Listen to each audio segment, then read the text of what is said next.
Good evening, good afternoon, good morning, wherever you are on this happy Gooner planet of ours. So, the same old Arsenal podcast decided when we and James did that we needed 48 hours post game to gather our thoughts and be a bit calmer. I'm not that much calmer, James. Are you?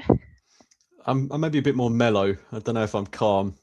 Just still processing it. I know tomorrow's game isn't necessarily the biggest, but I just need that kind of bit of mouthwash to really cleanse the palate and get me going into Leeds.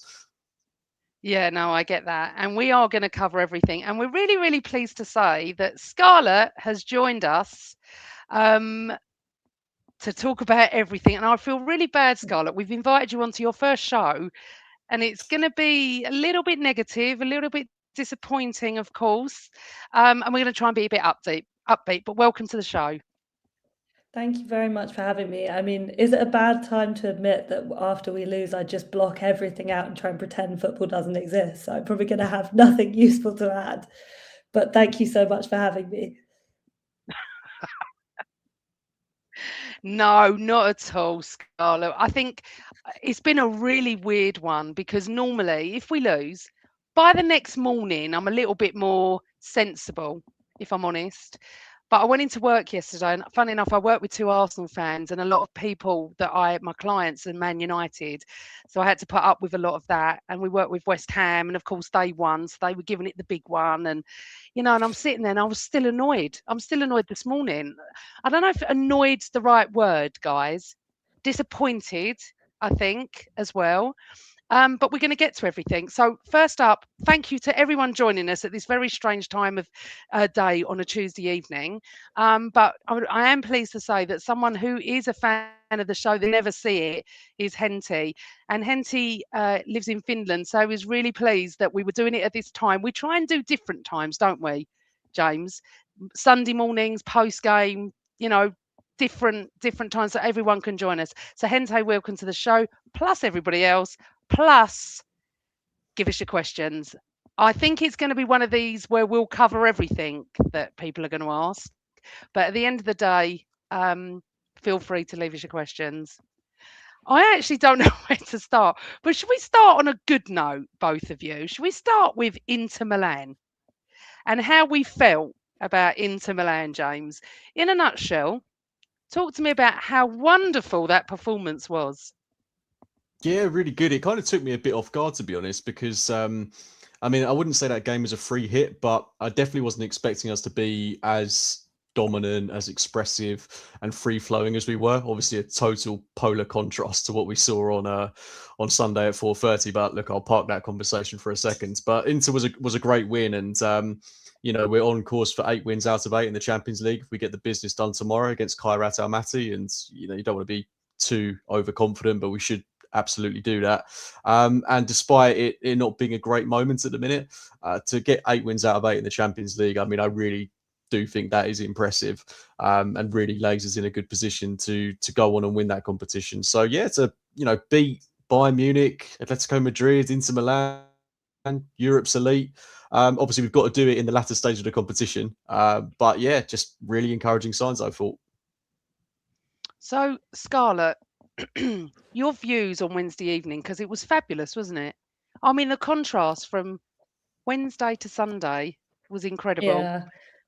I mean, I feel like that tells the tale of the kind of outside of the Premier League fixtures we've played in the last couple of weeks. I think the cups have a freer feel to them. The way teams set up against us in those competitions is a bit different, especially in Europe. I mean, in Italy, they're famed for their defending, but it was quite a free-flowing match in Milan, and I think that suited us. And as many people have said over and over again, the thing that is difficult to deal with for Arsenal and other big teams are low and mid blocks, when teams don't really show up to play a lot of football. And we didn't have the answers on Sunday, but on Wednesday, it was a different game. And I think Inter left the back door open. They went for us a bit and we picked them off. We were also able to rotate. So I was feeling quite good because I thought, look, we protected Rice. We protected Gyökeres. Depends how you feel about that. Had some key figures with a bit of rest in their legs going into the weekend. So it couldn't have been better. But ultimately, it didn't lead to a very good ending on Sunday. So No, it didn't. And do you know what? Coming away from Inter Milan, you're like, oh, Jesus, top of the Champions League, 7 out of 7. It's like not invincible. But even I became a little bit overconfident. From that moment on until I arrived in the stadium, in even up to 35 minutes, I was convinced we were going to beat United.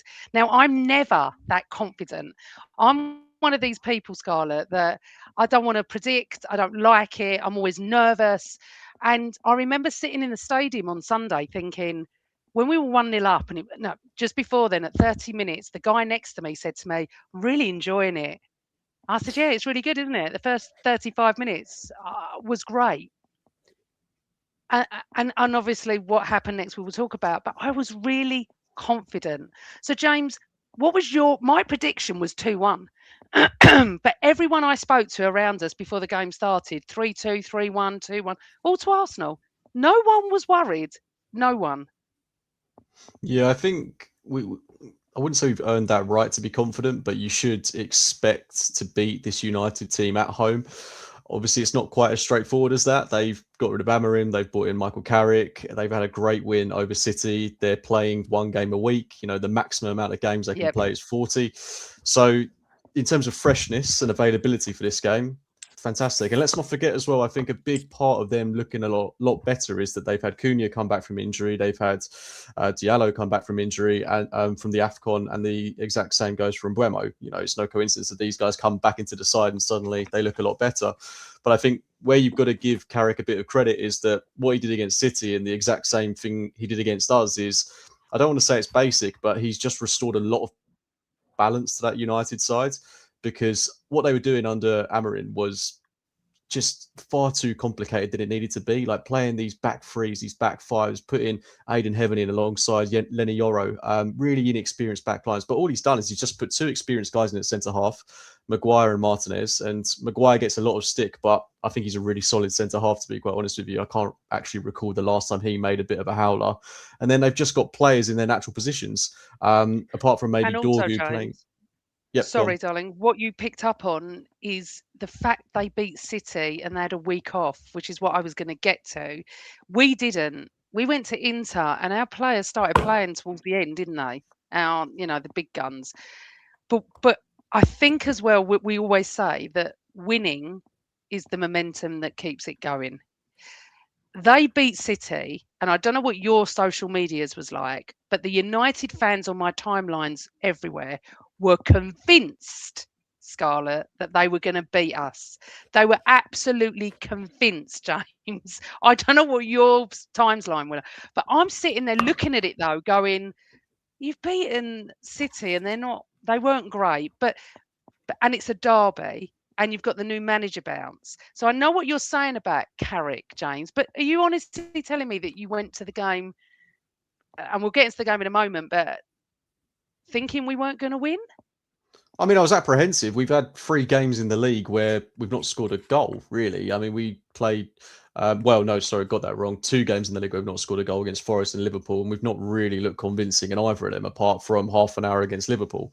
And then you throw into that, we've got games in the Carabao Cup, in the Champions League. I didn't think we were going to lose. I didn't think we were going to draw. I did think we would win this game, but you do have to take into account that this is a United side that were fresh, that are under a new lease of life. Players are playing in their natural positions, and also zero pressure on them because there is no expectancy that they're going to win this game. It's almost like a fun match to them. Obviously, there are stakes on the line. They can get Champions League, but the pressure is on us. And that emitted around the team, around the supporters, that really tense atmosphere. United didn't have any of that whatsoever. They really remind me of where we were in the 21-22 season. Like players like Dorgu remind me of Nuno Tavares, just raw. And I think that they're not actually in a terrible place. If they get Champions League football, they've kind of got a good foundation to build upon. What I would say is I don't think that what they've got at the minute is entirely sustainable. I think he's restored balance, and I think they've got players playing where they should do. But at some point, that's not going to last. They're in a good patch at the minute, but I think a couple of good recruitment additions, and they could be in a decent enough place. So just stepping back from that, because we want to go through the whole. I know how we all feel. I think we all feel the same. But coming back to what we're saying about Inter, on the back of that result, maybe I was just too confident, Scarlett. And I promise you probably don't know me that well, but I'm really not that confident in games at all. I'm always hesitant with my predictions here, and I'm just like, I think I'm more in shock because I literally left the game. I mean, we'll go back to that, but I literally left the game and went, I'm never going to begin positive again. This is ridiculous. I'm normally nervous and stuff like that. But so Scarlett, just talk to us. I mean, I want to just say one thing. When the team came out, so I was very excited for the game. And I have to say this, that I looked around the whole ground. I didn't find one seat, one club level seat, or one box empty. Now, normally there's club level, there's empty seats. All the boxes are not used all the time. Everyone was up for this. Everyone was so excited. It was our chance to, go back to 7 points clear because obviously City and Villa had won, and the pressure was on us. The one mistake I think he made, and I said this as I walked into the ground, I would have started Gyökeres and I'd have brought Jesus on. For me, Jesus comes on, and the tenacity and the energy is insane. But when you start with him, I didn't like that. So just let's just talk about the team selection, Scarlett, and how you felt, if you were positive or not. Well, interestingly, I felt the opposite because we all watched Jesus get a brace in Milan, didn't we? One very nice quick reaction in the box that I think, if we're all being honest, it's unlikely Victor Gyökeres scores that goal, and then one close tap in from a corner. So I felt the opposite. I was quite interested to see his name on the team sheet because I thought, Gyökeres against Maguire and the Argentinian bloke, Martinez, whose name I conveniently forgot, they'll love it. They'll love a scrap against him because he hasn't got that physical edge, say, that a big bully striker like Haaland has in the Premier League. But he wants to do that same thing, which is get up close and personal with the centre-backs and try and overpower them. But let's face it, you're not going to do that to Harry Maguire. So I was sort of interested, and I took it as a sign of growth that Arteta had picked Jesus because he brings something different. And I imagined a game where, when I was thinking about the ways in which United would and could hurt us, I imagined them counter-attacking, and I imagined them sitting in quite an organised shape. And who do I want kind of dancing around the outside of that? I want Gabriel Jesus because he's got that cuteness. He's got that ability to combine with other players in interesting ways. He pulls people out of position. So apart from the fact that you don't tend to see him play a lot of football, and he played 70 minutes, I was quite excited to see him. And then I was pretty relieved to see Hincapié back because I think mixing things around and having Timber on that side and White on the other side, first of all, makes me nervous from a fitness perspective. And second of all, I don't think gets the best out of Timber. So we want him on the right-hand side. So I was actually feeling quite good when I saw the lineups because I thought this is an admission from Arteta that we need to be creative and play with a bit of ingenuity. And, you say you were shocked when you came away from the game. I was shocked about what happened after the first 30 minutes, because the first 30 minutes, as you said, they looked pretty good. It looked pretty recognisable. But in terms of my overall feeling towards the game, I do think, bar the Tottenham game and then maybe Bayern in Europe, Villa, you could sort of add into this mix. We were due a big home win. We haven't had one this season. A big emotional, uplifting victory against a rival, if you can call United that, this season. So I think that was my only kind of psychological apprehension coming into the game. If you discount the pressure, just like, we need this. And as James said, United didn't. But when I saw the lineup, I thought, I felt pretty confident. So interesting that you didn't have that reaction. No, I was totally the opposite. And I think I tweeted about that, James, that, I would have started Gyökeres. That was before the game, but it is what it is. And I understand why he did it, because as you said, how he played at Inter. So, James, was the lineup to what you expected? And by the way, Scarlett, I totally agree about Timber. I've been saying it since the minute he swapped sides. He has to be on the right. He's absolutely superb on the right. I don't like him on the left. But anyway, go on, James. Yeah, I had absolutely no issues with the 11. I'm totally in agreement with everything Scarlett said there. It was what I would have wanted to see. I mean, I think you kind of have to play Jesus after that performance in Milan. But look, I might get a bit of stick for this, but I just don't think he's the answer in the Premier League in any way, shape, or form. Like even off No, the it's bench, I not. don't think he's great. I really just don't. I'm not convinced by him in the Premier League. And I think I mentioned it when I spoke to Chris after the Forest game, but Gabriel Jesus, I think we have been so starved of a recognised striker that we do forget that player that before those goals against Crystal Palace, before his injury against Man United last year, he wasn't particularly good. He wasn't getting in the side. And my expectations of him when he came back from injury, quite honestly, I thought we were going to sell him or lose him this month. So the fact he's in the team, kudos to him, done really well. And he is an asset. Don't get me wrong. I do think he's useful as he's proved, but I don't think he's at the requisite quality to be a viable option in the Premier League. But I'm contradicting to myself because I do think he should have started this game. But what I saw from him just kind of backed up what I'm saying here. He got eaten alive by Harry Maguire. It was a very easy game for him. He did some okay things. I'm not saying that Gyökeres starting would have given us a better option or a better performance. To be honest, I don't think either of them are the solution. I'm holding out hope for a fit Kai Havertz in March, but I still think we lack a genuine option up top at the minute. But yeah, disappointing performance from him, I thought. I'm not saying he was terrible, but I definitely didn't follow on from what was a really good performance in Milan. But look, I would look to maybe give him some more minutes tomorrow night. I think if Havertz is fit enough, you start him. But if he can share the minutes with Jesus, it's no bad thing to potentially get him more goal contributions to raise his confidence because we're going to need him. He's going to be here for the next 4 or 5 months. And if he can contribute a couple of goals, a couple of assists here and there, like I say, he's an asset, but I'm just not in these big games against experienced Premier League opposition. He's not the guy for me, but I didn't have any issues with the rest of the lineup. My only slight consideration was there's absolutely no pace in that attack, which I felt was a bit of a concern.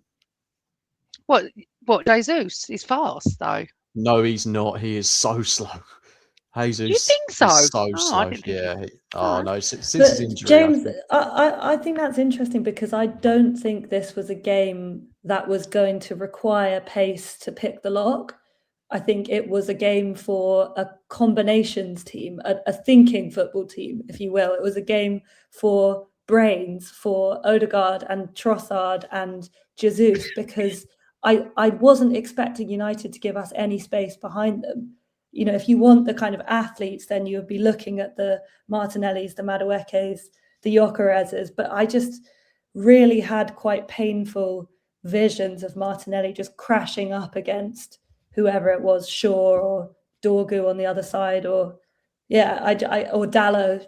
I just don't think that they have the kind of ingenuity to create space when it's not already there.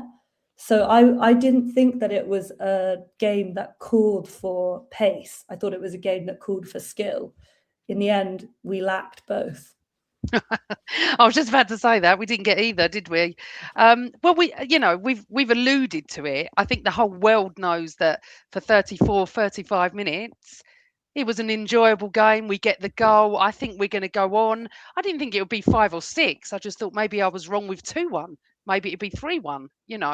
But it was really weird because we score, James, and we collapse. What the hell was going on? So Scarlett, you were sitting in the North Bank. Yeah, James sits in the North Bank, and I'm down that end in the East Stand Upper as well. Did you just see Saliba collapse? I was just, how can I put this? I was like, it wasn't Saliba, James. I didn't know what was going on, why he was panicking so much, why they were just passing the ball like we were playing like under 8s. Do you understand what I mean?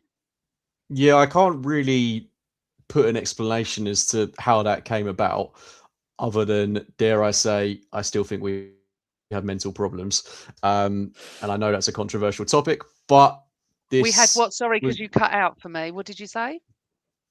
mental problems, a bit of Oh, mental okay. fragility potentially, because Okay. I don't really know how or why that came about, because we weren't seeing that at the start of the season. You know, we weren't seeing that in games against Nottingham Forest, against Leeds. And I know we're talking about lesser opposition here when the stakes aren't as high, but suddenly the margins get finer, the stakes get a little bit bigger, and you're starting to see this sloppiness creep into Arsenal. And this isn't just the first time it's happened. You know, every time we've taken the lead, we've made it more difficult for ourselves. Mm, Bournemouth, Brighton, yeah. just these games where we get pegged back and it's like we can only win by a 1-goal margin. That to me screams of a team that is slightly nervous.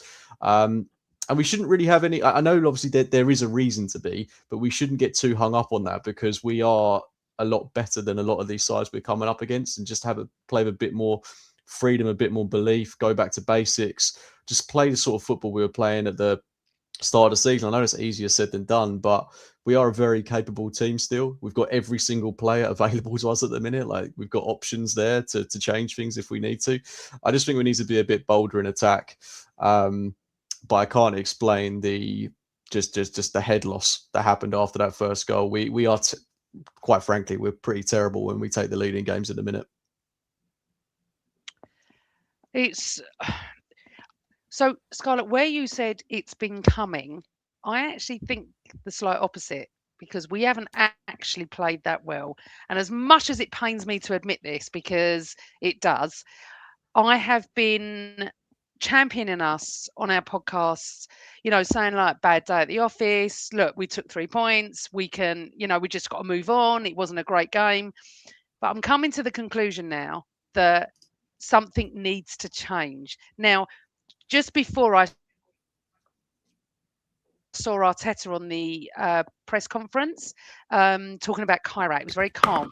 I just saw a clip someone posted on Twitter, and it was saying something like, well, we need to see how we feel, and we need to see how we, react to this. And the fans are always behind us. And he was quite calm in what he was saying. But do you think he's worried? Mikel, Yeah. that's interesting. It's hard to be worried when you're 4 points clear at the top of the league and you're top of the Champions League. I think what we saw on Sunday was a bad day and the limitations of Arteta's Arsenal. But Arteta's Arsenal is also the Arsenal that has got us to top of the league. I don't think anything's changed about how we approach these big games. And, people have talked about the yips and like the team maybe getting in their own way mentally. I don't know. I mean, they got very sloppy after the first goal. And then it felt like once that rubbish goal went in for United, we never recovered, which is rare. I mean, let's put it into context. Gabriel made a similarly awful mistake against Bournemouth, and the team responded really well. We haven't seen a lot of that. So if I'm Arteta, do I think he's nervous? No, because I think ultimately you can't really not have faith in the system that has brought you this far. A lot of people have talked about a lack of creativity. I know it's boring. I know we didn't look very good on the eye, but we still outperformed United on the XG, however much stock you put in that. I don't think we were good enough going forward, but I'm not sure I put all of that at the manager's door. And I'm not sure I would be thinking of ripping anything up in a radical way going forward, because look, we didn't get smacked in that game. We had a bad day and we got punished, but I expect our level to be much higher for the most part going forward. And I think if there is something he's nervous about, that will be what he's nervous about. He'll be nervous about, as James identified, our team meeting our level, which is much higher than most of the oppositions we face. And you make some great points, but we haven't. I think we've got away with quite a few wins personally, and also playing before City played makes a difference. I think we played Bournemouth before they played, I think. But James, just coming back to that, as I said about Arteta, I'm not saying nervous for the season, but I will say this now, and you know what I'm like when I say things. If we don't beat Leeds on Saturday, I don't think we're going to win the league. Okay, I personally think that. Now, I will not discuss the league in October, November, December, January, even February. But I just think the mentality of what you're talking about, the mental fragility, has to come into play against Leeds. Now, I'm not concerned about Kairat. It doesn't matter to me. I don't want him. I want him to play anybody that's not going to be playing at Leeds. That is for sure. Whether we've got enough, I don't know. Going back to Havertz, I heard there is a slight injury. I don't know whether that's true, but it probably rings right because he's not even on the bench and he played for 10 minutes, didn't he? I don't want to touch on Leeds yet. We need to talk about United. So after 35 minutes, James, we go to pieces and we properly go to pieces. And you know what? I've always been one of these that obviously, we all go to home games, every game we're there. I didn't think the atmosphere was as bad as people are saying. I didn't hear the boos at the very end. I was already down the steps, 30 seconds to go. So I didn't hear, I heard the United fans cheering. We'll get to that, but I didn't feel the atmosphere was too bad. What I would say is generally when we go, an opposing team scores, we are a little bit more upbeat. But I think this loss has been coming. What do you think, James? Talk us up to half time. That's a tricky one. If we'd have gone into half time at 1-0, I think that would have been great. I think that would have really just set us up for potentially a good second half. But the way we were playing at that point, there was no way we were holding on for a 1-0, which is crazy because there were only like 10, 15 minutes left until half time. But all that control, all that dominance that we are meant to be so good at and are good at, when we go 1-0 up, we don't feel like we're going to concede or we're going to lose that game. It kind of feels like game over. That went out the window. Just erratic passing, sloppiness. And look, I think it might have been Clive on the Arsenal Vision podcast or Tim Stillman that said it wasn't just, if Zubimendi didn't make that error, someone else would have, because literally everyone was playing loose passes everywhere, just hoofing it out from the back. It was going straight back to United every time. And that's why I go back to this like slight mental fragility, because we don't do that. We're much better at controlling the ball, controlling games. And I just, that error from Zubimendi just epitomised what the rest of the team had been doing. It's so bad. Like, you might as well have just kicked it in your own net. It was that bad of a mistake. It just let United back into the game, took the wind out of everyone's sails. And look, that has been in the post for a while. And I say that given that it just happened a couple of weeks ago against Bournemouth. We've got to stop and be a bit more careful. I'm not saying stop playing out from the back, but we've got to be a bit more aware of what's around us, because Gabriel passed it into no man's land against Bournemouth. Zubimendi's done the exact same thing in this game. I like the way we build up. I like this style, but just have a bit more awareness about you and take a bit of time, because Gabriel didn't need to hit it first time. Zubimendi didn't need to hit it first time. It's just like these players, when you're in school, when you're playing football and you don't feel overly confident, you just want to get the ball out of your feet as quickly as you possibly can. At least that was in my case, because I was very small in school. Everyone was a lot bigger than me. But that's how it felt. It just felt erratic, panicky. And we were pegged back, and deservedly so. So how can I put this? I don't remember us doing that, where we score and then we go to pieces. I don't, and I think I'm still shocked by that. But there is something that I want to pick up on different players and stuff. Zubimendi has been absolutely phenomenal all season. I'm not gonna, say anything different. He was absolutely atrocious on Sunday. Players have bad games. It happens. They have to look at themselves and work out why they were doing that. But what I do notice with Zubi, every time he gets the ball, he's facing our goal. He's not facing the opposing goal. So he's always passing backwards. Always. And I mean this. If you watch him, because I was watching this against United, he does it a lot. We need him to turn and face the other way. We need the creativity going forward, and we need to break faster. And do you know what, Scarlett? I hate to say this. I really, really do. But Man United completely outplayed us. I thought they were great. It reminded me of years ago. Do you know how fast they broke? it was like we were at a snail's pace and they were gone. And I kept saying to Carl, they break so fast. They probably don't break that fast. It's just that we break so slow. The slowness is driving me insane. Just someone make a move. And I think that leading up to half time, we went in at 1-1, didn't we? Was it 1-1? Mm-hmm. And I honestly thought we were going to do what we did against Villa, come out and go absolutely mental on them. And we didn't happen, Scarlett, did we?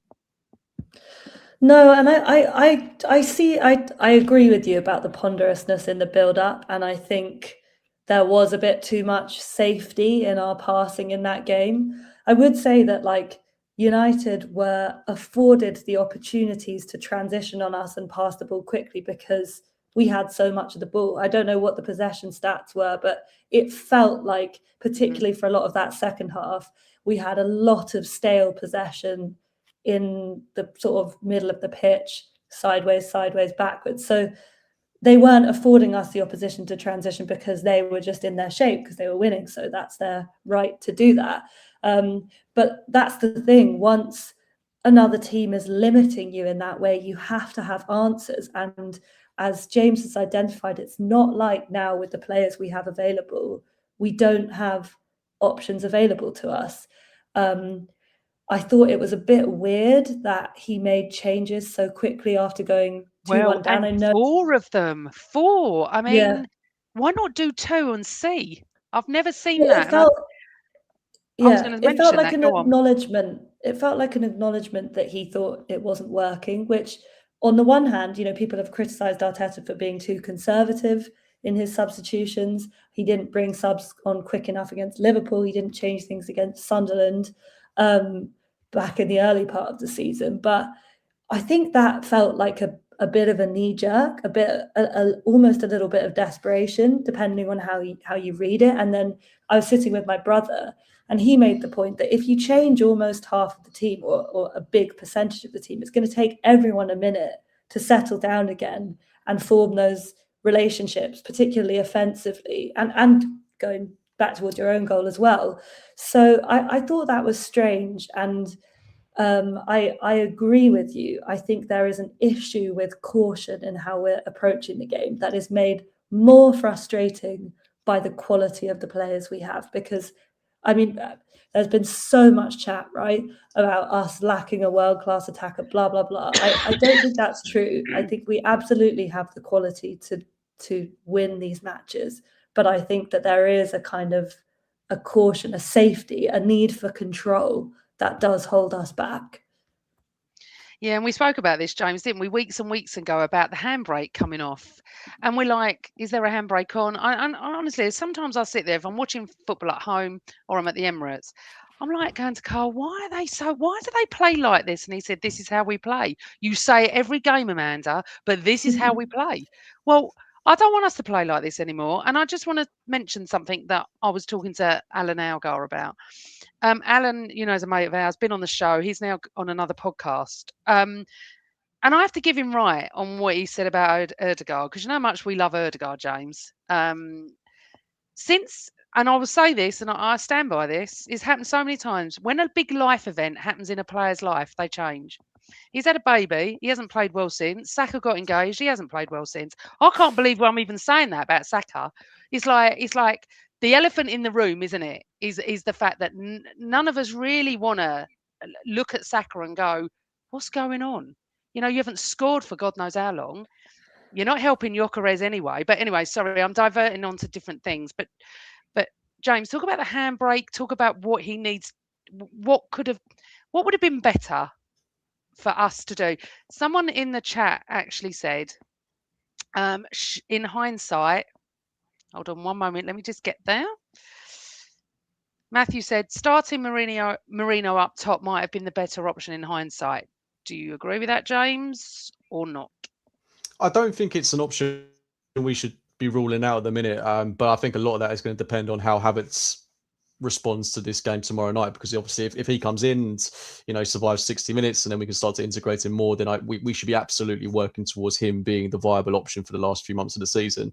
But if that's not the case, the argument could be that, okay, Marino, when he was in the team, we've actually played much better football with him in the side. But if we go back to that Villa game where we lost 2-1, Marino started that game and was pretty terrible. So is that the option? I don't know. It's an option. Is it the option? I don't know. But the good thing is we're blessed to have a lot of different solutions up top. Whether you can call them solutions or options is up to you. But we don't have one guy that is like, this is the guy. This is the person we can rely on to score for us. Because I don't know where the goals come from in this Arsenal side. I love that we've got all these different players that we can look to contribute in some way, shape or form, whether it's a goal and assist, and we're sharing everything around.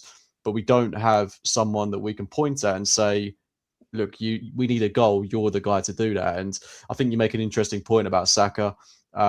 Obviously, he's not on it. I don't think he's been terrible. Don't think he's been great. I just don't think he's been at his normal level. I definitely think he's lost half a yard or a yard of pace since he had that surgery last year. Still think technically he's there and he still offers a hell of a lot to the team.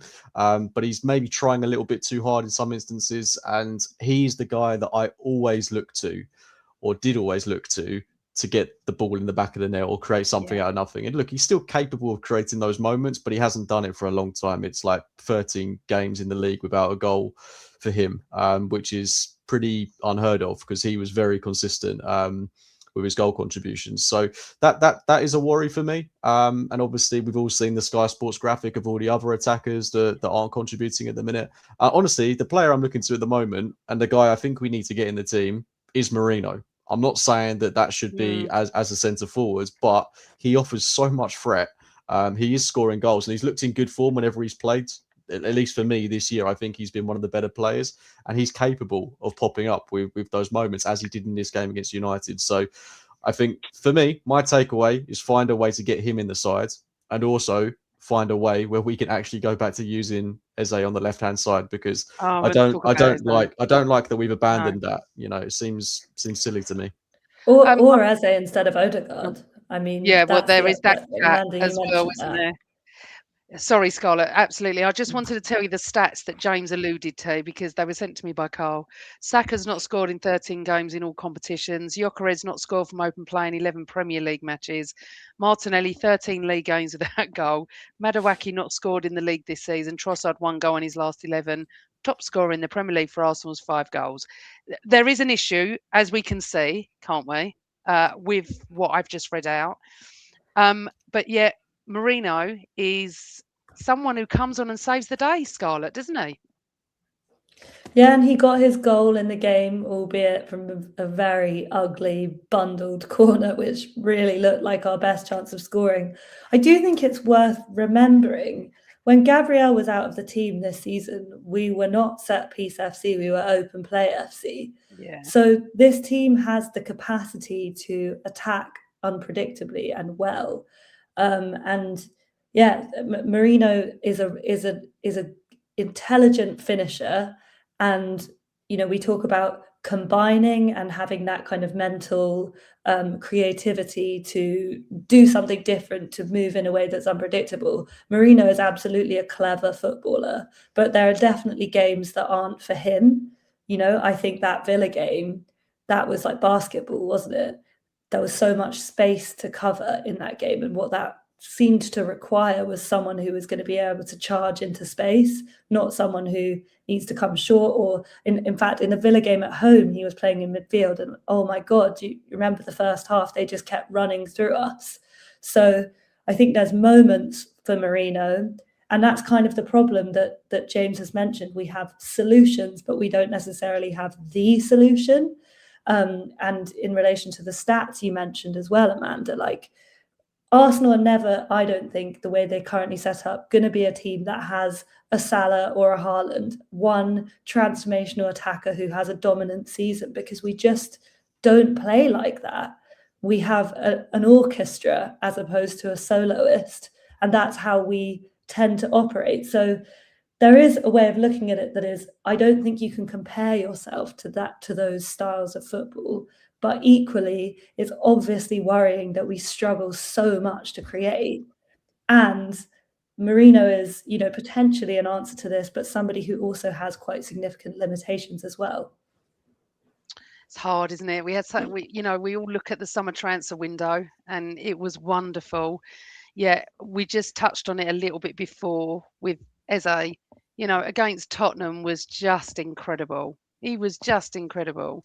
He does one bad thing at Villa, and it seems, and I've always alluded to this, that was the reason he has been cold-shouldered, pushed out, subbed, whatever. Yet here we are with Erdegaard, who I absolutely love, not doing it. And is it time, James, to maybe start Eze and have Erdegaard on the bench?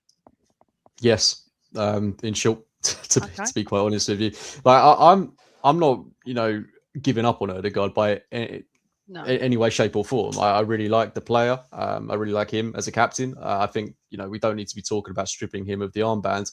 But at the minute, he's just not doing it on the pitch. Like physically, he's just not up to it. He's just getting so easily out-muscled. I do find it like such a disappointment as well. And he must be disappointed in himself because he went through such a good run of games at the start of the year. He was unreal against Villa, against Brighton. There was another game in there where he was so good. And now it's like, oh, great. It's basically like we've got Zinchenko playing at centre attacking mid. Fantastic. So I would definitely be looking to play Eze, or just even Marino could play in that role potentially. I know that's not the most exciting midfield if you've got Zubimendi and Rice in there as well, but I want to see something slightly different. The only question I've got with Eze in that role is that the long-term place for him in this side? I'm not entirely sure it is. I know we've had some good performances with him there, but he does seem to get a little bit lost there at the minute. So I think that left-hand role is perfect for him, and it's kind of the closest that he can be to his role at Palace. I'm going back a long way here, but if you go back to that Forest game where we won 3-0 and he put the ball on a plate for Gyökeres, I think that's probably one of his best performances in an Arsenal shirt, and it's no coincidence that he came on the left wing. So I think we've just got to be a little bit less defensively conscious and just say, Eze, you stay in their half of the pitch. Don't worry about tracking back. Just do your thing. And then if Erdegaard comes back into some form, you can still play him in the same side. And I think that's the way we've got to go. Just got to be a bit more expressive, get these technical players into the sides. But at this moment in time, because Erdegaard has been so poor, I think it is pretty much just a straight swap between him and Eze. And I don't want to go on too much about Erdegaard because I felt everyone was poor. I actually can't sit here and give you a man of the match. But what I really enjoyed, and I shouldn't say this, or admired, not enjoyed, about United, Scarlett, was they break fast and they shoot. And I'm not being funny. To me, they've scored 2 world-class goals. It was just, I mean, look, the first one was as an incredible shot. You can't blame Raya. I'm not blaming Raya. I don't know if you two are for either of them. No. So United came with no pressure. We know that. And it is wonderful to play with no pressure, which is what James alluded to before. The fact that season when no one expected anything. Unfortunately now, this is the line now where the expectation is so high because City lost, Villa lost, not this weekend, I'm talking about last weekend. And, and we're cruising. We beat Inter Milan and we're sitting there going top of both leagues, 7 points clear. We knew City and Villa would win this weekend. I didn't feel the pressure. However, United go and do that. We collapse even more, Scarlett. We don't even sit there. It's only 2-1 in our backyard and we got 30 minutes. It's not like you cannot get it back to 2-2 and then maybe 3-2. Yeah, and I think we didn't really look like scoring for a lot of that second half. It seemed like our best chance was going to come from a corner, and we did score from a corner. I think the only time I saw Lamens make a save was when Saka hit that near post shot. And the panic was definitely there. I mean, on your point about the shots and the lack of pressure, those were 2 brilliant goals. The first one, especially from Dorgu, was a worldie. And I suppose you can sort of look at it through an Arsenal prism and think, were we good enough? Or you can just say, a lot of times that doesn't go in. A lot of times Dorgu doesn't smash that in off the top of the bar and it goes into the clock end safely for a goal kick. And then the Cunha one, that was also a very good finish. I think that's actually deceptively high percentage for him. He's someone who shoots a lot. and from unlikely positions, but he's got that whipped finish in his locker. And I don't know about you, obviously I was in the North Bank, but behind it, seeing him cut inside with that much space and that much time, I just thought, oh no. That's the thing as well, Scarlett, isn't it? No one made a challenge. I was fuming. No one. They could do what they want. I mean, the shot, of course, was fantastic, but we just let him come and come and come. Yeah, I think, again, once we wrestled the game back to 2-2, all I kept thinking throughout the second half was, don't panic, because we get one goal back with enough time, we can win this. And then when Marino did score, I thought, good, we've got probably about 10 minutes to do something here. And to go and, I think Noni got the ball, we won it back off the United kickoff, charged up the other end of the pitch, and he did well, Madueke, when he came on, but he ran it out of play, which was annoying because we were building up momentum. Yeah. And I think it was from that next action that then Cunha scored. So I think the approach was strange because we wrestled ourselves back to 2-2. We were having a terrible day after about 30 minutes. And you just think, you know what? You've salvaged something here. And I actually think as poor as we've been at times in the past 3 games in this run where we haven't won, one thing we've done well, and I think a sign of champions, has been like, look, we don't have enough in us to win this game today, but we're not going to lose it. And I know that probably contradicts what I've talked about previously about caution. But I think what's so weird is to play a style of play that is so control-based and then allow a player like Cunha that space to go and do that, potentially because you're throwing bodies forward. I have to admit, I've not watched it back because I don't want to. So I don't really know what happened. I watched it last night. I watched it last night because I thought, I'm doing the podcast, I'm going to have to be brave, because obviously definitely didn't watch it Sunday evening. And we didn't actually listen to, thank God, talk shite in the car on the way home, because I couldn't have handled that.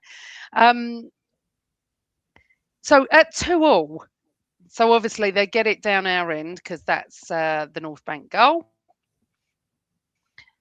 You can all blame me for this. This is my fault. I turned to Carl as they were putting the ball back on the halfway to kick off. I went, I think we're going to win this 3-2. As I finished 2, they'd shot. And he looked at me and he went, you've never done that before. Why are you even positive? Look what you've done. Like, my fault. I honestly thought, but there is a saying in football, both of you, if you can't win it, don't lose it. And we didn't deserve to win it. We may have deserved a draw, but they didn't deserve to lose it. And they went for it. And isn't it wonderful to watch a team, James, with no pressure on it? Because Kairat tomorrow night, there'll be no pressure on them. There's nothing. The pressure is maybe just to win. But then everyone will go, oh, it's Kairat, bottom of the league, it's Champions League, people open up for Arsenal. The big one is Saturday. But I want to keep on this. And let's just also say, yeah, no, sorry, John. Honestly, I'm never positive. It's just my fault. I literally would never sit there and do that. I never go too soon on anything. And I just thought we're going to do 3-2 because this is it. This is our champions win games, from playing crap. They pull it out of the fucking pocket and do it. However, it went 3-2. And I think, James, the ground went into shock.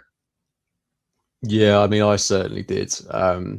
Because everything was so erratic at that moment as well. Like, there was so much energy in the stadium. The atmosphere was weird, but at that point, like, it was really hot because we'd had the mental 4 substitutions, which I've never really seen Arteta do before. Obviously, he's done it twice in quite quick succession now, which just shows that he wasn't happy with how things were going. But that happens. We get back in the game. And at that point, I don't know if I felt like I'd seen enough from us to think, okay, we can really turn this around. Because that second half, I don't think we were great. And I think we were quite lucky to actually get that goal. But we forced the issue. We got it in. And I was like, okay, look, it's 2-2. We've been absolutely terrible. And I know we've had 2 terrible league results as well. But I do not want to lose at home to Man United because I will feel physically sick. And then what goes and happens? Cunha, like, absolute perler of a goal. And that's what he's capable of. Like, Cunha, fantastic player. I'm a little bit jealous United have got him. I think he's such a good footballer. But, like, similarly against Bournemouth as well, they scored an absolute worldie in that game, but it comes down to us not pressing. And I just don't understand why we didn't do that, because that's another aspect of our game that we're normally so good at. We were just so slow to close down. But yeah, brilliant goal. Obviously, the fact it comes like a minute or two after we've got the equaliser, it just sucks the wind out of everyone's sails. You know, people around me got up, were going down to the turnstiles straight away. Yeah. And it's just like, I find it hard to blame him, to be honest, because I felt like just the entire like oxygen had left my body. It was such a demoralizing moment. I just had nothing in me, just sat there, just soaked in what was a really depressing moment. And look, there was still time on the clock to grab another equaliser. That's the crazy thing. Like, we still definitely had 10, 15 odd minutes to make something happen, but we just never looked like making something happen. The amount of times that Midweke would get it on that right-hand side, beat one or two players, then take a touch at the last moment that was too heavy and run it out, like, you could sense the anger amongst the supporters each and every time he did that. But just nothing really changed. We never looked like scoring again. Frustrating. Yeah, really frustrating. I don't really like reliving it, to be honest. It makes me feel a little bit sad. It's such a depressing thought that we've lost to United, and we had to play them, didn't they, when they had Carrick in charge? I mean, they've been shocking most of the season. So I tell you what, I'm really more disappointed. I don't mind losing if we fight. I wanted them to go in at half time, have a rocket put up them, and come out and fight for themselves and for us.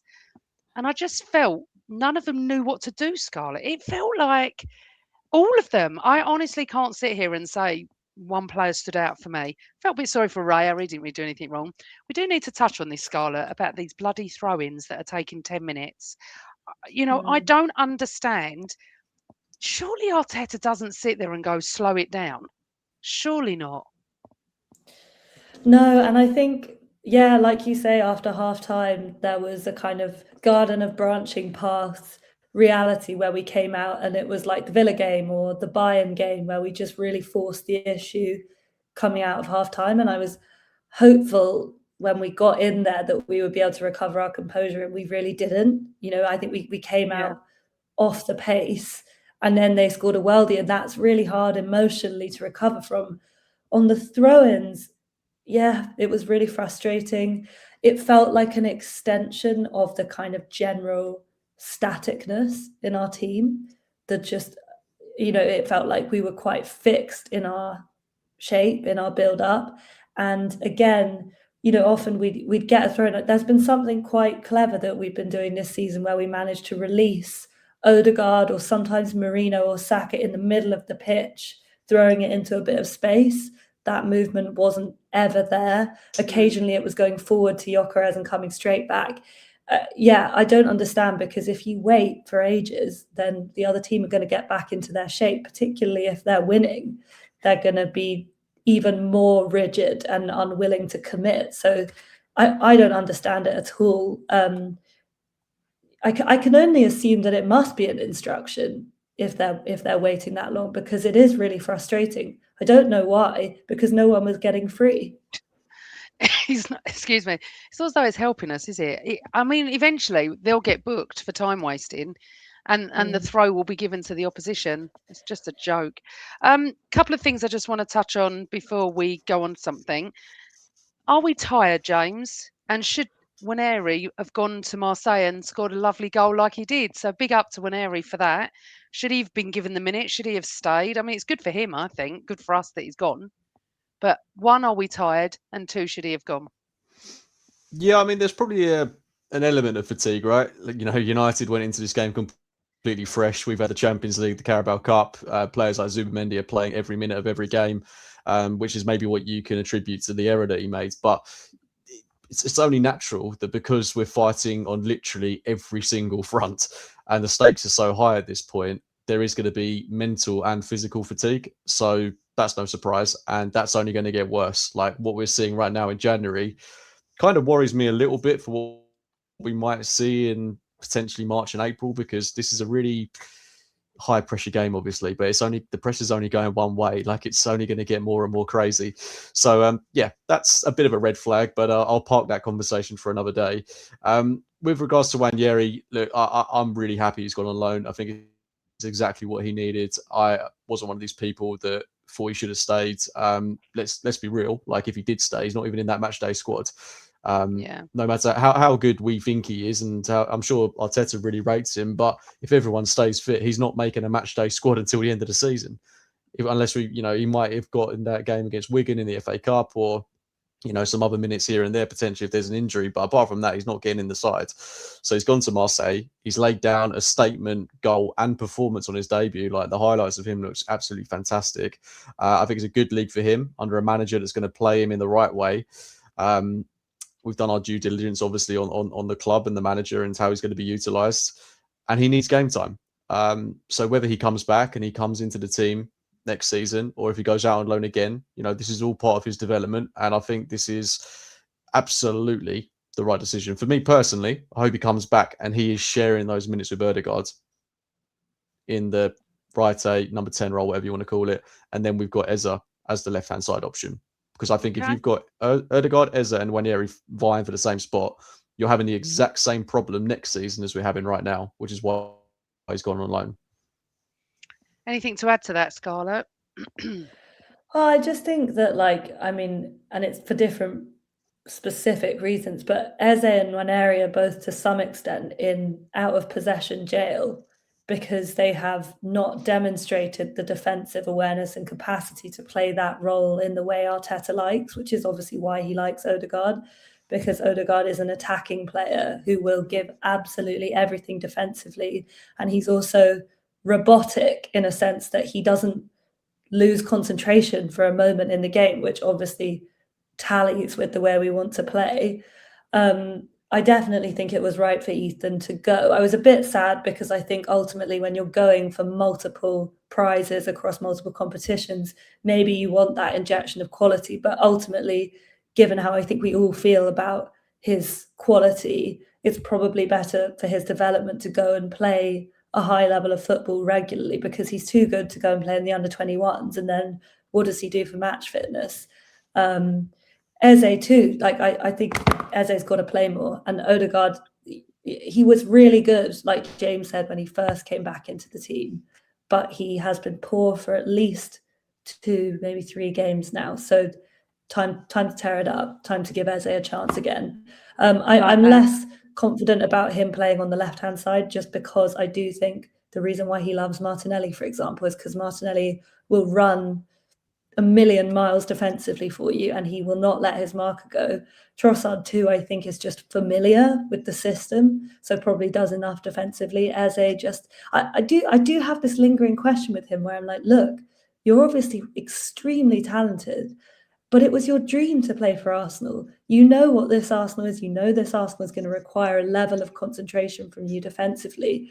Surely that doesn't take any skill. It just requires you to switch on.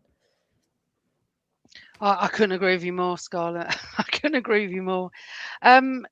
Is there a point where we're possibly missing Calafiori? Could he be the key to it? Because I was thinking this the other day. It's gone quiet on him. I don't know if he's injured. What's going on with there, James? He's back. Oh, he is back now. Mm. Because Calafiori on the left, Timber on the right, Gabs, Saliba, they're my 4, and I think they're all our 4s. Good. Hopefully he's back. So we have got some questions and stuff. And also I would like to get some predictions from you. So I'm going to come to you with what have I written down here? Kairat and Leeds. I'll come to you shortly about that. Someone said, extremely wise words, Scarlett, and it's very remiss of me. I should have introduced you at the beginning. Our Scarlett is a local, how can I put this, Islington girl, and often appears on Sky Sports. So I just want to touch on that, because I love your appearances on there, which is what was drawn to me to invite you onto the show. The sarcasm and the way you stand up for Arsenal remind me of like a mini me. But at half my age, I was exactly like that when I was on Sky Sports. So how did that come about? And also you've got your own podcast with your twin sister that everyone Yes. thought, and even James did, although I did send James the wrong clip last night of your sister, that we were inviting a Liverpool fan on. So, and I was like, no, Scarlett's Arsenal. She's got a twin sister. I had to explain it to quite a few people on Twitter last night. So, how did you get into Sky Sports? How are you and your sister completely opposite supporting teams? And tell us about your podcast.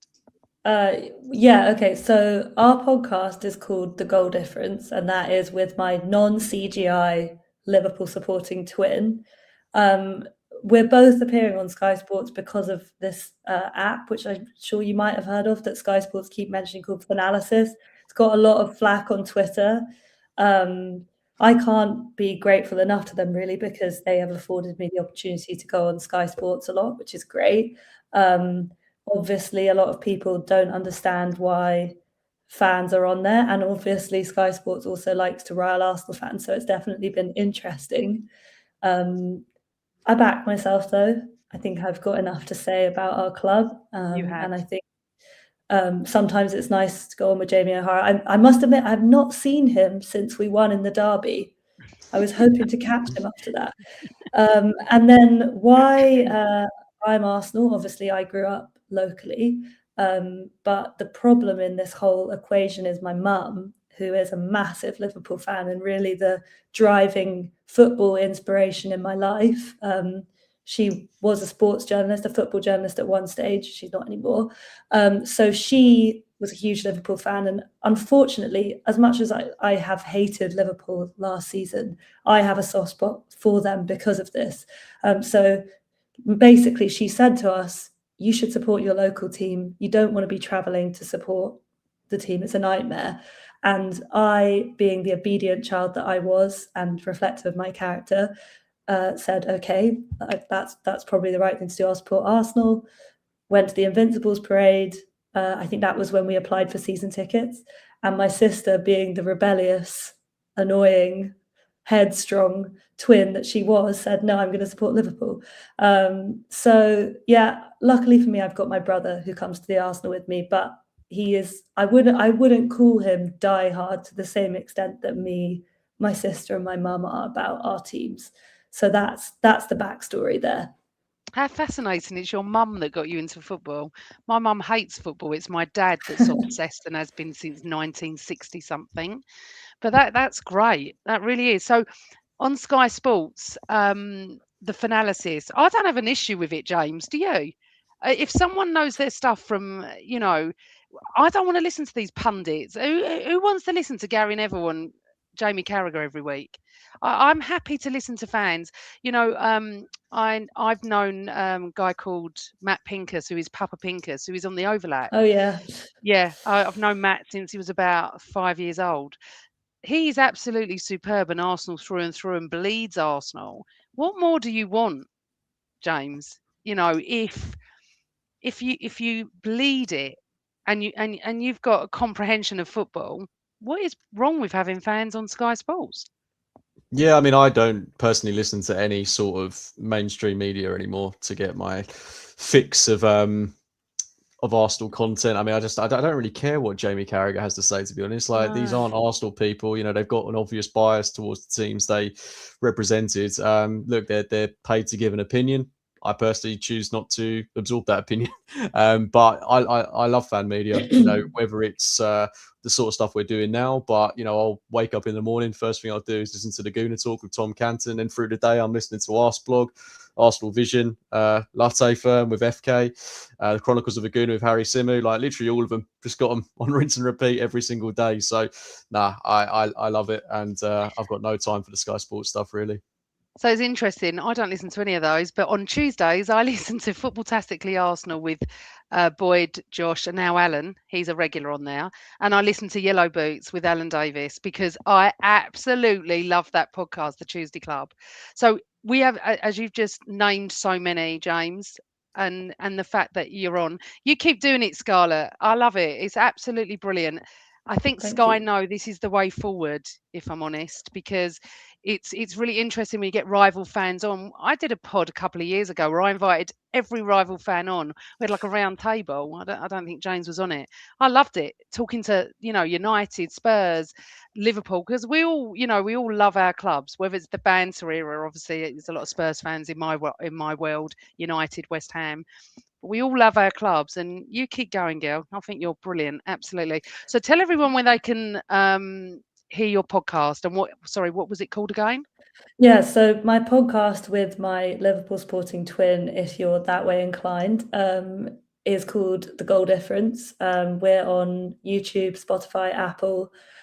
We've been on a little winter hiatus, but we're coming back with a bang very, very soon. So please do check it out. And you can also find my sister on the Anfield Wrap, but I don't think there'll be many Anfield Wrap listeners on here. I've been on the Anfield Wrap and a few others because I get invited onto, when we play, I get invited onto different pods, and I love talking to different fans. I get invited on quite a few Everton ones, which of course they all hate Liverpool, so we have that great banter. But and I agree with Lemon as well. We can't miss out Charles Watts because Carl's obsessed with him. He listens to him 24,000 times a day. So I need to mention Charles Watts is great as well. I also have to shout out Hillsy the Gooner. I was just about to do it. Yeah, see him popping up a lot. His little there's just the 1 minute videos he puts out on Twitter after the games. They're very calming. I can't believe you've done that. It's in my book because I was calling your thunder. I'm so sorry. You just called it. I was going to give a big shout. I don't do shout outs because there's so many wonderful people in the Arsenal world. But and another one is Guns and Yellow Ribbons. They're a lovely podcast. They went live last night and I watched it actually. And I was like, put my comments in like everyone's doing here. And I absolutely flipping love Hillsy. I know them personally as well. Hillsy goes to home and away every single game. I can't even remember one he's missed. And the abuse he got on, and that's correct, that's it, Gentile, Guns and Yellow Ribbons. The abuse he gets just for being positive is outrageous. He comes to I was just looking at it last night. People are criticizing his appearance, what he's saying, his positivity, whatever. But I want to give a big shout. Go and follow Hillsy. He's absolutely brilliant. He's shed loads of weight. He looks like a completely different person. But he used to take his top off in the away ends and have these bless him, his big stomach with his big cannons on, and that's no more. He's still got the tattoos. Arsenal through and through. And do you know what? For the people that listen and that are on social media that decide to abuse you for your appearance and stuff, stop it. It's pathetic. It really is. We don't care. The people that abuse any of us, we just don't care. Stop it. It's enough already. But anyway, big shout out to Hillsy there and Scarlett as well. Thank you so much for coming on the podcast. But now, unfortunately, I'm going to have to ask you, Kairat and Leeds. So I've gone 2-0 to Arsenal at Kairat. And unfortunately, I'm being slightly positive again. I've gone Leeds 1, Arsenal 2. So let's start with James. Kairat, please. I'm going big tomorrow. I think it will be a nice performance. Well, hopefully. I think it'll be a good game. I'm going to go 4-0 Arsenal for that. And then for Leeds, a really cagey 1-0. But I think that is like Leeds away, Elland Road is the worst possible game I think we could possibly have coming up next. Like that place is going to be a cauldron. Okay, sorry. What did you say for Kairat? I was just putting a 4-0 post up. 4-0. Scarlett, and what was Leeds? 1-0. So to Arsenal. Yep. Yeah. Okay. Scarlett, your turn. Yeah, I think I'm going to have to go quite similar to James here. I'm going 4-0 against Kairat. I think we'll batter them, but I don't think we'll batter them as much as maybe we should. 4-0 is like a soft battering. Backing Havertz to get on the score sheet there. And then, Leeds, I see it being tight, as both of you do, either 1-0 or 2-1. I'll go 2-1 Arsenal, 1-2. Sorry, what was Kairat? I'm concentrating on putting out. I can't do two things at once. 4-0. Oh, you're going the same as James. Okay, so we've all gone for clean sheets against Kairat. And you've gone the same as me, 2-1, and you've gone 1-0. We just need to win. I don't care how we win on Saturday. I honestly don't care. I just don't care. We just need to get some momentum back, don't we? I've got so many questions, and there's over 200 of you in the chat room, which is fantastic. If you two have got a few more minutes, can we answer questions, or have you got to shoot, James? No. I've got a curry waiting in the wings, but I can take a few more questions. Okay, so this came in very early from Carl. Statistically, in the Premier League this season, Arsenal more productive in front of goal when Marino plays at 9 until Havertz is back fit. Is he the best option? So I know we've discussed it, but I don't know if we did actually say whether he was the best option or not, James. I don't know if he's the best option. Like, me and Scarlett spoke about earlier, he is one of several options, but he's not necessarily the solution.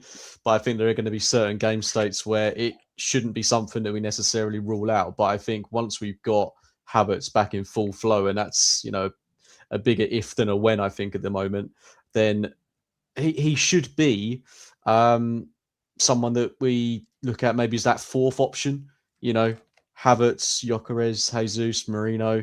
Not really answering the question there, but we shouldn't rule it out. But I think whilst we've got those other three fit, it's not like I'm not chomping at the bit for it. Okay. Scarlett? Yeah, I agree with James. I think it depends on the game. There definitely will be Marino games. And I do think, in this whole conversation we're having about strikers, we have to say that probably Havertz is the guy. If and when he's fit. So yeah, I definitely think Marino is someone who should be considered and potentially should have been considered at the weekend.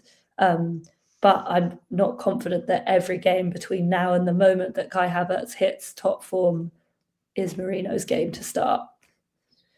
Okay. Just going on this, Dorgu handball, Maguire handball, Bruno handball, and Jesus, we didn't get penalties. Is that a fair reflection, James, or is this just us clutching at straws? I don't think that Dorgu handball was a handball, and to be honest, I'm not sure I want to see goals ruled out for that. The Maguire handball is a bit more debatable. I mean, the one that was definitely a handball was the Anya one at Forest. That's absolutely a handball. I haven't seen the elbow on Jesus, so I can't comment on that, but I don't think we can attribute what we saw on Sunday to any of those points. It was just we weren't good enough. Scarlett, I sort of agree with James on that. Yeah, agree. Dorgu, it's a no from me. Maguire, seen them given, but I suppose I buy the thing about a supporting hand, which is why it was a natural position. I don't know what handball is anymore, by the way. No, nor do I. I said that. I said that. In Dorgu's case, he smacks it in. Like as James said, I actually don't think he deserves to have that goal disallowed for it hitting his arm potentially, even though they said it was inconclusive. Bruno elbow on Jesus. Was it Bruno or was it Martinez? I think there's definitely stuff that goes on behind the referee's back that's nasty and potentially punishable. Probably Arsenal are doing it too, particularly from corners. But yeah, ultimately, I don't think those are reasons why we didn't get a result in that game. I don't think we were good enough, particularly in the second half. Okay, I'll do a couple more. Karen Russell, hi Karen. Do you think that Arteta will go back to basics or continue to do what he's doing, considering how stubborn he can be? I don't know if he is stubborn, but what do you think, James? I mean, what do we mean by going back to basics? That's the thing. Like this system we've been implementing for a while, I don't feel like it's overly complicated, and I don't think we should necessarily throw away or divert from a way of playing that's been so fruitful for us over the past couple of years. I do think we need to be a little less reliant on the set pieces. I think we need to look at ways in which we can get Ødegaard, Eze, even the likes of Madueke into the team, just players with a bit more flair and creativeness. That's pretty much the only answer I can give to that. I don't think he's stubborn. I think he just needs to maybe go back to the drawing board a little bit, and making those 4 substitutions. I think that was a little bit more emotional than tactical. So just take a deep breath. I like the press conference he did today. Where it was just like, look, we reflected on it. We're happy with where we are, and we're just gonna enjoy the rest of the season. Whether he actually lives up to those words, we'll see. But they're the sort of things I wanted to hear anyway, that we're just not getting too worked up about this. Okay. Right. So this is aimed at me, but you two can answer as well. What do you have to say about the booze and the crowd? Can you vouch for what happened? If so, can Arteta do now to overturn the vibes? As I said, I didn't hear. I was down the steps, but James and Scarlett, did you hear boos? Yeah, Scarlett, I'll let you go first on that one. Then I'll come into it. Yeah, I did hear the boos. Terrible. I wasn't booing, obviously. I don't agree with it. I think it's quite harsh, given we're top of the league, top of the Champions League. Don't really usually think booing is warranted anyway. But I suppose I think it's an expression of, WTF. And that game, particularly the second half, capitulating at home. I think we're all on this journey together, and the Arsenal fans and the fan base are understandably twitchy and desperate because we want this so badly. And I think to feel that there's been so many mitigating circumstances in every title race that we've unsuccessfully run. I think in this title race, we have the wind in our sails, and there isn't a reason why we should F this up apart from ourselves. So I think it was frustration for that and frustration at the way we played. I don't agree with it. I think it's rubbish. But I can see why there is that kind of reaction to this game. Absolutely. Okay.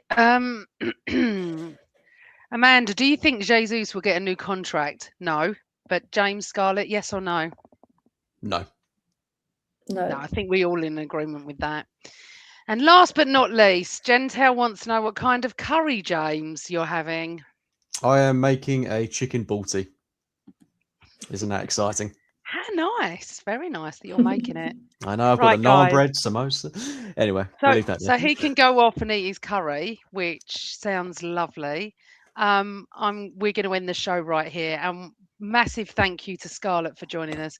I have to be honest, I could listen to you all day. So interesting, and the people in the chat room have been, really grateful you've joined us as well and pleased. And thank you so much. So it's the goal difference.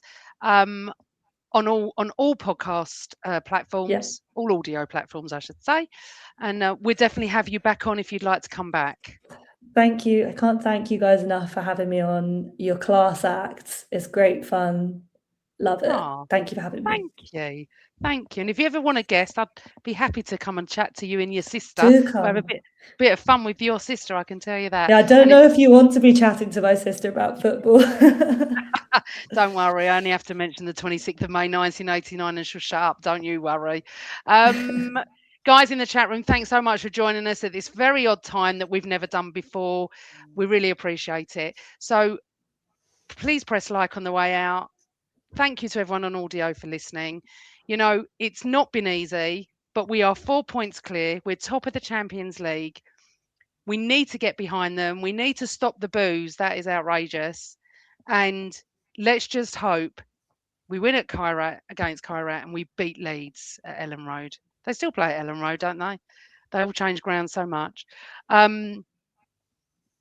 James, that's it. Take us away. As I always say, always Arsenal.